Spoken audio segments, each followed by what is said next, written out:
So it's my wish for all of you to discover that essential capacity you carry, to make it real in your lives, but also to make it real in the way that it really matters, which is by serving each other and the world. To empower each other, we expand in our capacity to empower ourselves. To learn to see the sacredness of those who have joined us, we discover our own sacredness. It's a reciprocal relationship because in truth, in the paradox of it, there's only one being doing this.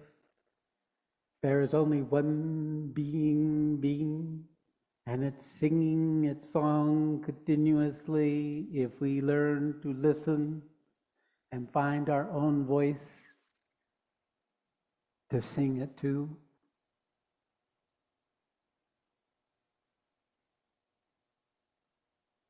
All right. So today is to just say that something has shifted.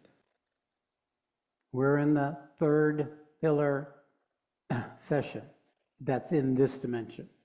There was a pre-third pillar program where I ended up in the hospital with a stroke.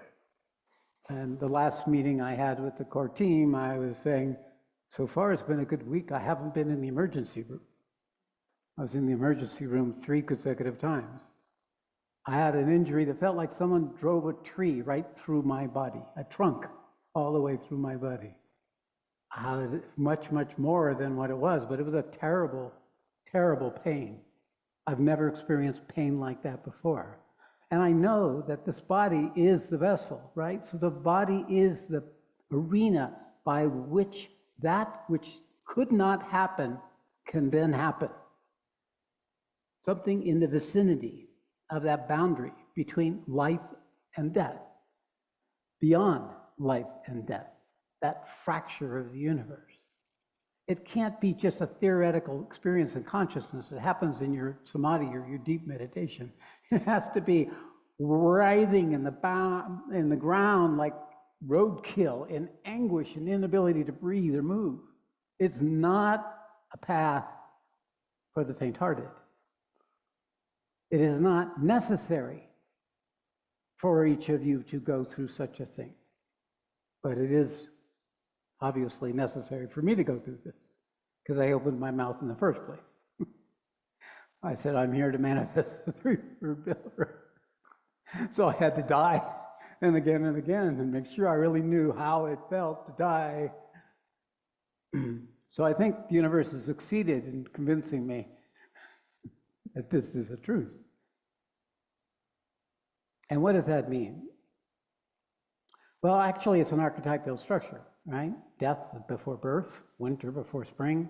These are not, all of it is about learning to align with the natural movement that's already here.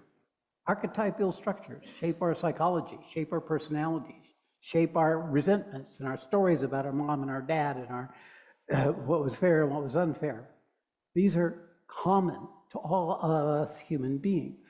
They're part of nature. It's what nature could do by herself, to bring forward a consciousness that could begin to discover its own power to come into existence and express herself, to take her beyond where she could take through the randomness of nature and chemistry and compounds and forces that are in the arena of science and physics. We are the new. Although we've been around for 200,000 years, the bottom line of it is only when we become self-aware are we that new human being, that new species, that new humanity. And we're the ones that had to create it because nature couldn't do it except through us. So what has happened? The tent was sent. I knew that I was not going to India 2 years ago, in 2022, the end of 2022. I knew I was going to travel. I went to India and I told people, I'm not coming back. I didn't know where this was coming from. I just knew it was done. Whatever I had done before, it was done. And I went to India, and what happened in India is I recognized the principle of Arunachala once again, more deeply. And that whole sense of pilgrimage that I've been witnessing for years and years in India, where literally millions of people, hundreds of thousands at any one time, walking around the mountain. And when you walk around the mountain, no matter how they are, and Indians are really themselves at all times, shopping, eating, talking, gossiping, while they're walking around fulfilling the pilgrimage, right? They drove thousands of miles perhaps. They spend quite a bit of money to bring their family. The buses fill up Tiruvannamala as they come from all over the India to walk around the mountain. And then they just do what they did every place else. But they came because it was a pilgrimage. Something in them, deep in the fundamental design of them, had them call to a mountain that does nothing but sit there. Like the sadhus around it, except you got to feed the sadhus. You don't have to feed the mountain. And there's something about that. That's something all together. We are walking around a sacred principle that's never moving. The one thing that isn't moving is what all that does move is circumventing. So it's an archetype. It's a fundamental organization of your attention that there is such thing that's worthy of the effort that is not in the paradigm of the rest of your life. It's not the thing that everyone else would do without thinking.